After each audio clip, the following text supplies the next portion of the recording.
Ia sudah tahu masalah korupsi di kota Nanling yang melibatkan keluarga besar Pei hanyalah sebuah pengalihan saja. Padahal fokus utama masalah saat ini adalah penyelundupan pembuatan senjata pedang militer. Ia juga sudah tahu Tuan He diam-diam membuat senjata pedang untuk seseorang. Wei Zhao menekan Pei Yan dengan berkata, Pei Yan pasti mengetahui orang tersebut siapa. Mendengarkan itu, Pei Yan langsung terdiam karena takut Wei Zhao mengetahui kalau ibunya adalah dalang di balik ini semua. Tiba-tiba, Wei Zhao melempar pedang ke arah lemari tersebut untuk menunjukkan tidak ada siapapun di sana. Ia juga menantangnya bertarung apabila masih belum puas. Mendengarkan itu, Pei Yan menerima tantangan darinya. 你要找的都不在我。事实如何？ 既然少君仍心有局域， 好，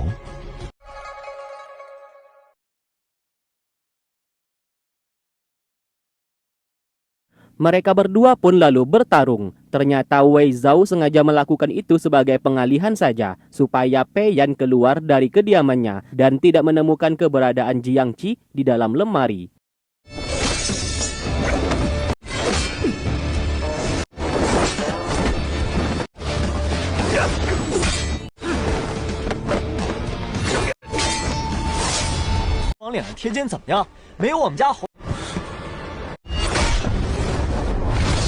Namun siapa sangka, Aceng, anak buah Pei Yan masih mencurigai isi lemari tersebut dan segera masuk ke dalam untuk memeriksa. Melihat itu, Wei Zhao segera mengejarnya. Ternyata isi lemari itu kosong, tidak ada siapa-siapa di dalam. Wei Zhao menjadi sangat marah dan mengusir mereka semua dari sana. 宋侯爷，是。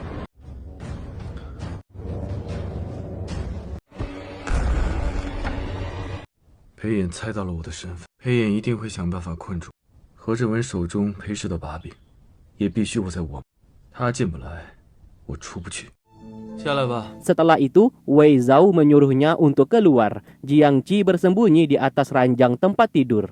Ia sengaja memanfaatkan situasi untuk segera berpindah tempat agar tidak ketahuan. Di saat Jiang Qi hendak turun, ia terjatuh dan menimpa Wei Zhao. Alhasil momen romantis pun terjadi antara mereka berdua. 摔死我了！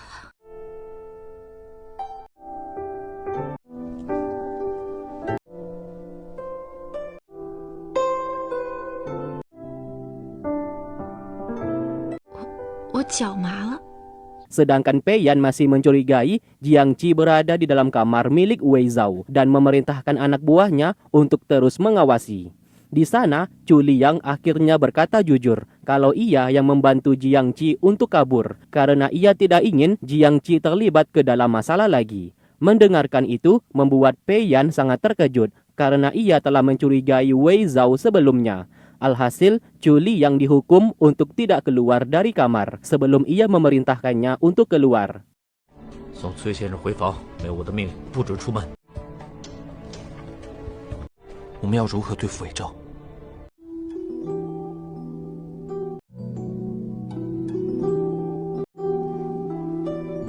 干嘛？ Sementara itu, Jiang Qi membuat satu boneka kucing yang ia berikan kepada Wei Zhao sebagai hadiah. Boneka kucing itu menggambarkan sosok dirinya. Ia tahu Wei Zhao adalah orang baik, namun demi menegakkan keadilan atas kematian orang tuanya, sosok kepribadian Wei Zhao berubah menjadi kejam.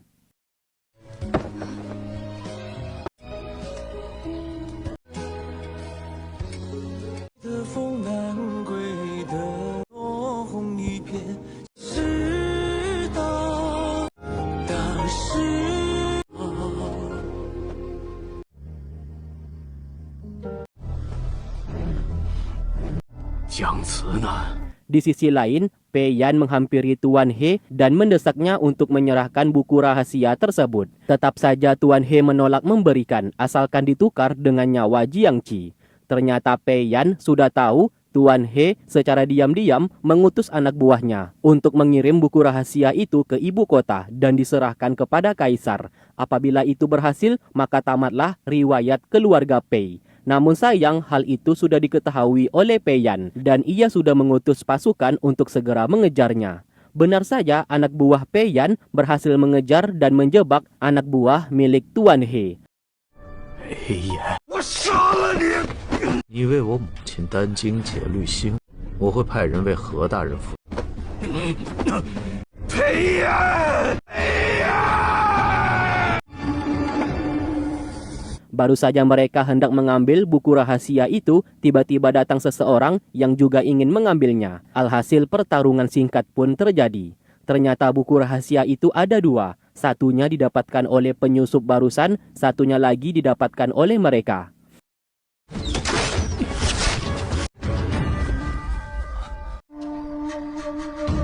Kemudian mereka menyerahkan buku rahasia tersebut dan melaporkan apa yang telah terjadi barusan. Pei Yan melihat buku itu berisikan komunikasi antara keluarga Lu dengan Tuan He, yang ternyata tidak hanya ibunya saja yang bekerja sama dengan Tuan He, keluarga Lu juga melakukan hal yang sama. Pei Yan masih belum tenang karena buku rahasia komunikasi antara ibunya dengan Tuan He sudah dicuri oleh penyusup barusan. Itu artinya nyawa ibunya saat ini dalam bahaya. Seperti yang kita tahu, penyusup itu tidak lain adalah Wei Zhao. Ia pun terkejut, ternyata dalang dibalik ini semua adalah ibunya Pei Yan. Bukti itu akan ia gunakan untuk mengancam Pei Yan supaya tidak membuka identitasnya. Luqman berkata, Tuan He tidak hanya membuatkan senjata pedang untuk ibu Pei Yan. Masih ada satu orang lagi yang bekerja sama dengan Tuan He, yaitu keluarga Lu yang berada di kota Liangzhou. Singkat cerita, Kaisar mendapatkan informasi dari Wei Zhao, Tuan He membuatkan senjata untuk keluarga Lu di kota Liangzhou, beserta untuk ibu Pei Yan. Wei Zhao meminta Kaisar untuk pura-pura menangkap ibu Pei Yan, supaya Pei Yan segera pulang. Dengan begitu, Wei Zhao bisa lebih leluasa pergi ke kota Liangzhou untuk menyelidiki masalah keluarga Lu. Alhasil, Kaisar menuruti permintaannya dan mengutus pasukan pergi ke kediaman ibu Pei Yan. 南陵的水可深呢。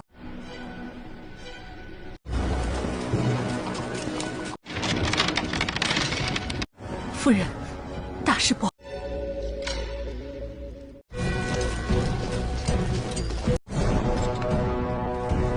Alhasil berita itu pun terdengar ke telinga Pei Yan. Ia yang tidak ingin terjadi apa-apa kepada ibunya, lantas memilih untuk pulang ke ibu kota malam ini juga. 撤！裴炎为了救母回朝，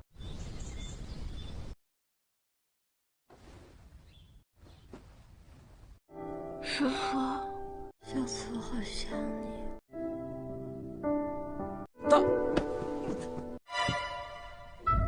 是天亮了吗？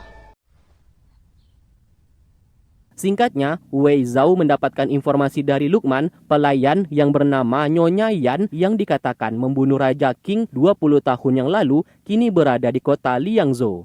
Nyonya Yan memiliki identitas pernah tinggal di sebuah desa bernama Desa Jiang. Ia hidup bersama muridnya. Nyonya Yan memiliki janji bersama muridnya untuk bertemu di kota Liangzhou 2 bulan kemudian. Apabila dicocokkan, kemungkinan besar murid Nyonya Yan adalah Jiangqi. Mendengarkan itu, tentu saja Wei Zhao sangat terkejut. Apabila itu memang benar, maka misi mereka untuk menangkap Nyonya Yan akan membuat Jiangqi menjadi sangat marah. Maka dari itu, ia meminta Luqman untuk tetap merahasiakan masalah ini. Sementara itu, Pei Yan telah kembali dan menemui Kaisar untuk menyerahkan buku rahasia tersebut. Orang yang selama ini bekerja sama dengan Tuan He adalah keluarga Lu di kota Liangzhou. Di hadapan Pei Yan, Kaisar berpura-pura mengucapkan terima kasih atas kerja kerasnya selama ini. Padahal ia sebenarnya tahu ibu Pei Yan juga salah satu orang yang bekerja sama dengan Tuan He. Namun Kaisar memilih diam terlebih dahulu sambil menunggu instruksi dari Wei Zhao. 谢陛下。 Beberapa hari kemudian, Jiangqi telah tiba di kota Liangzhou dan menunggu tepat di kuil Raja Naga, sesuai perjanjiannya dengan sang guru untuk bertemu di sana. Namun sayang, setelah menunggu cukup lama, sang guru belum juga muncul.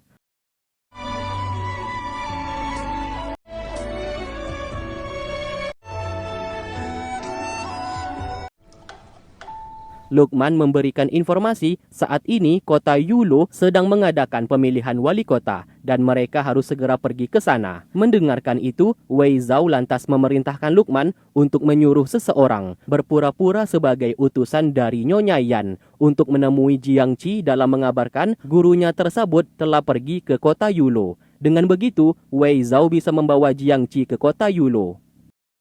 找人扮成接头人，让他们做好应对。明白。 Singkat cerita, orang suruhan Wei Zhao lalu berpura-pura mengaku sebagai utusan dari Nyonya Yan, gurunya Jiangqi, yang mengabarkan gurunya itu sudah pergi ke kota Yulo dan meminta Jiangqi menyusul pergi ke sana. Mendengarkan itu, Jiangqi merasa sedikit lega setelah mendapatkan informasi keberadaan gurunya. Ia pun lalu menceritakan keberadaan gurunya saat ini kepada Wei Zhao.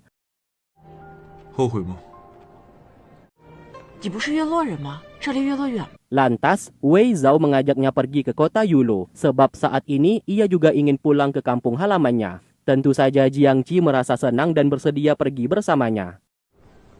这个给你，那你不要算了。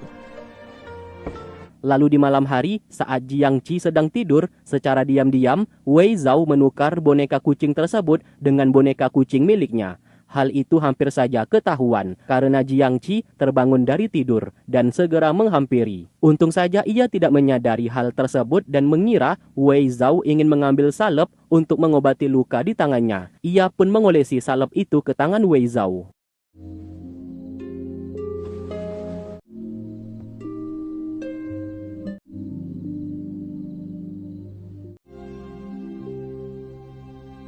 Lalu keesokan hari, mereka berdua pergi ke tepi dermaga untuk menaiki kapal. Tanpa sengaja, orang-orang pasar menyenggol tas milik Jiangqi hingga terjatuh, bahkan dilindas, sehingga boneka miliknya menjadi hancur. Ia tidak tahu boneka itu bukan yang asli, dan ini semua memang sudah direncanakan oleh Wei Zhao.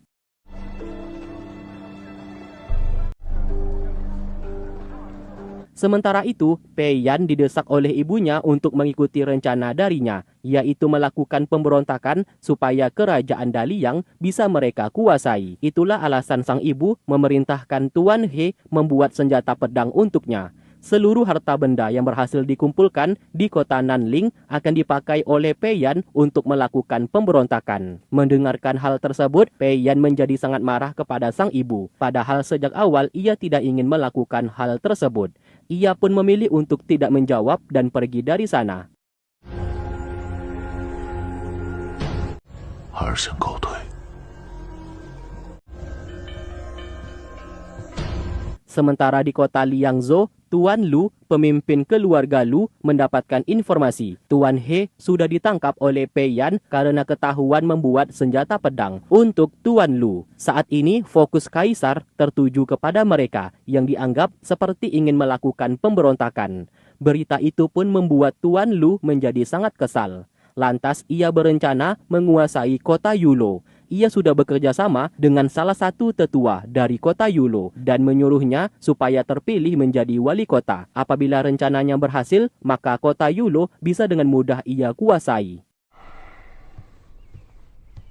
去月落，我就可以。 Singkat cerita, Wei Zhao telah pulang ke kota Yulo. Mereka pun masuk dari jalur belakang dan melewati jembatan di sana. Saat melewati jembatan tersebut, Wei Zhao sesaat teringat di masa lalunya.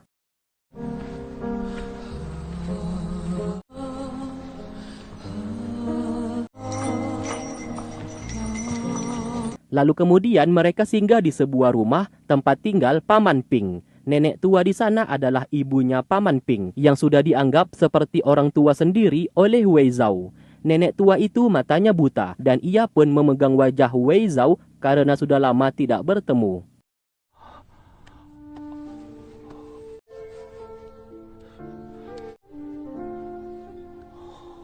Setelah itu, Wei Zhao meminta informasi dari anak buahnya. Di sana, Yang Lan mengabarkan keempat tetua kota Yulo 2 hari lagi akan mengadakan pemilihan wali kota. Dicurigai salah satu tetua itu sudah bekerja sama dengan Tuan Lu. Apabila berhasil terpilih, maka Tuan Lu bisa menguasai kota Yulo. Wei Zhao lalu menunjukkan tusuk konde giok putih. Siapapun yang menjadi wali kota wajib memiliki barang tersebut. Apabila tidak, maka status sebagai wali kota tidak akan sah. Tusuk konde giok putih tersebut merupakan barang peninggalan ayahnya saat menjadi wali kota di saat dulu. Saat ini mereka harus menemukan salah satu tetua yang bekerja sama dengan Tuan Lu. 当上城主就没那么容易了。 Wei Zhao juga berkata, Nyonya Yan yang selama ini mereka cari merupakan gurunya Jiang Qi. Namun hal tersebut harus tetap mereka rahasiakan. Jangan sampai terdengar ke telinga Jiang Qi. Satu hal lagi, mereka harus merahasiakan identitasnya saat berada di kota Yulo. 若是这样，那就太好了。 Setelah itu, Yang Lan dipinta untuk menjaga Jiang Qi. Di sana Jiang Qi sangat suka melihat wajah Yang Lan yang begitu sangat cantik baginya. Ia juga meminta maaf karena dirinya, Yang Lan bersama Wei Zhao waktu itu gagal menangkap Teng Rui. Yang Lan memaafkannya dan mereka berdua pun akhirnya berteman. 涂的是毒药？当然不是，我叫玉莲，别姑娘姑娘的。那没脸猫去哪儿了？ Wei Zhao lalu melihat kenangan indah saat bersama orang tuanya dan kakaknya yang dulu masih hidup. Dan hidup mereka di saat dulu begitu sangat indah dan damai. Ia pun mengingat akan kematian orang tuanya dan kesengsaraan hidupnya saat bersama dengan sang kakak yang diusir dari kota Yulo oleh seluruh warga karena dianggap orang tua mereka pembawa sial dan pengkhianat karena membunuh Pangeran Qing, sehingga kota Yulo mengalami kehancuran. Semua masa lalu itu membuat Wei Zhao begitu sangat bersedih.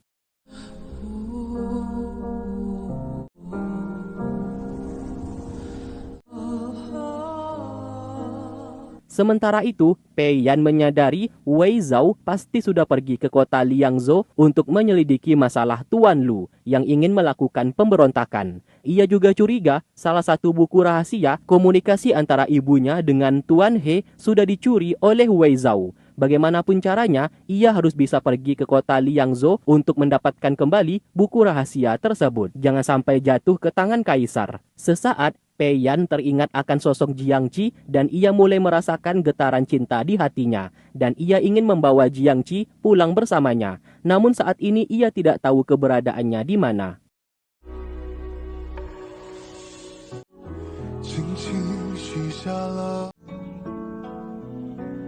Singkat cerita, mereka telah masuk ke dalam kota Yulo. Selama di perjalanan, Wei Zhao terus menutupi wajahnya supaya identitasnya tidak ketahuan. Mereka lalu menginap di sebuah tempat. Karena kamar cuma ada 3, Wei Zhao bersama muridnya bernama Li satu kamar. Sedangkan Jiang Qi bersama Yang Lan dan Paman Ping sendirian. Sementara itu, Pei Yan menemui kaisar. Ia memohon agar diperintahkan untuk pergi ke kota Liangzhou dalam membawa Tuan Lu kembali ke ibu kota untuk diadili. Sebab seperti yang diketahui, Tuan Lu secara diam-diam memerintahkan Tuan He untuk membuatkan senjata pribadi yang ditakutkan Tuan Lu berniat melakukan pemberontakan. Mendengarkan itu, kaisar mengizinkannya pergi. 陛下实不忍心。 Singkatnya, kota Yulo mulai mengadakan pemilihan wali kota. Keempat tetua akan menjadi kandidatnya. Yang pertama ada Tuan Ji. Yang kedua bernama Ping Yan. Yang ketiga bernama Limu. Dan yang terakhir bernama Hong Ye. Setelah itu, warga akan memberikan suara mereka dengan memasukkan nama yang mereka pilih ke dalam sebuah kotak. Hasil dari pemungutan suara itu akan dibacakan. Suara yang tertinggi maka berhak menjadi wali kota yang baru. Di sana juga ada Wei Zhao yang ikut menyamar menjadi salah satu warga dan ikut memilih dengan memasukkan nama yang ia pilih. 平长老一票。 Lalu kemudian hasil pemungutan suara mulai dibaca. Alangkah terkejutnya terdapat nama Xiao Haitian, nama wali kota terdahulu yang sudah meninggal yang dianggap sebagai pengkhianat. Hal itu membuat semua orang sangat terkejut dan bertanya siapa yang memasukkan nama tersebut. Terlihat jelas seluruh warga sangat membenci keluarga Xiao karena Xiao Haitian dianggap pengkhianat yang menyebabkan kehancuran kota Yulo. Merasa kesal nama ayahnya diperlakukan seperti itu, Wei Zhao segera naik ke atas dan menunjukkan tusuk konde giok putih sambil mengaku ia yang memasukkan nama tersebut. Para tetua yang melihat itu mulai bertanya siapa dirinya dan kenapa bisa memiliki barang yang dicari oleh mereka selama ini. Di sana Wei Zhao sangat marah kepada semua orang. Di saat dulu, Xiao Haitian saat menjadi wali kota, mereka puja dan diagung-agungkan. Namun di saat Xiao Haitian meninggal dan difitnah sebagai pengkhianat, mereka semua memilih diam dan percaya terhadap rumor tersebut. Bahkan para tetua di sana tidak ada yang mau membantu, bahkan menusuk Xiao Haitian dari belakang. Wei Zhao lalu berkata, para tetua tidak akan bisa menjadi wali kota apabila tidak memiliki tusuk konde giok putih tersebut. Ia pun lalu pergi dan tidak akan memberikan barang tersebut kepada para tetua di sana. Melihat itu, para tetua segera mengejarnya untuk mendapatkan barang tersebut.